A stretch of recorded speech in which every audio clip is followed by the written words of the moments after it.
This is Gene Key, Skyserve News. One child is dead and two others are in an intensive care unit after being pulled from an apartment pool. WFAA.com reports from Irving.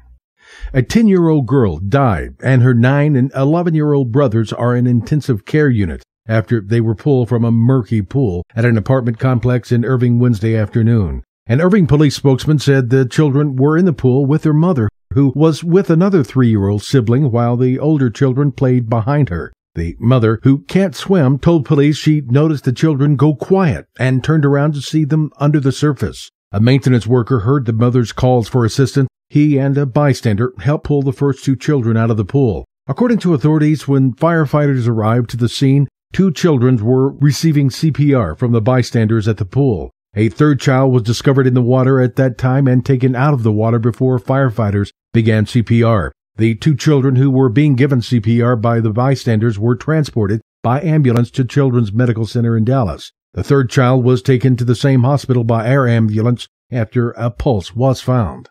3 healthcare providers are charged in the death of an autistic woman left in a hot van. KHOU.com reports from Houston.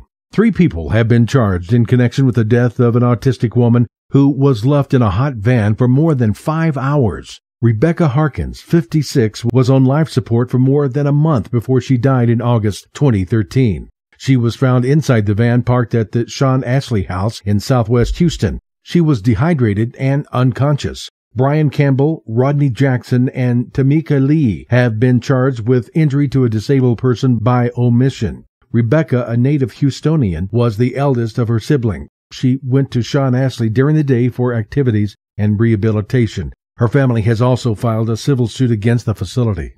A Houston dad is panicked after his pickup is taken from a gas station. KHOU.com reports from Houston. Despite having his truck stolen, a Houston man is relieved to know that his daughter is safe after she was thought to be a victim of a carjacking late Monday. According to the Houston Police Department, it started at about 9 p.m. at a gas station in northeast Houston. At that time, the man went inside to pay for gas, and an unknown man jumped into the victim's pickup and took off. The victim called the Houston Police Department because he reported that his 14-year-old daughter was in the back seat of the stolen truck. Police searched the area, but about 45 minutes later, the victim received a call from his relative that the teen was asleep in her bed at her grandmother's apartment. Apparently, she was in the back seat while they were moving stuff back and forth, but got out at the apartment without her father realizing. Luckily, the suspect only took the pickup truck. No injuries were reported. This is Gene Key, Skyserve News.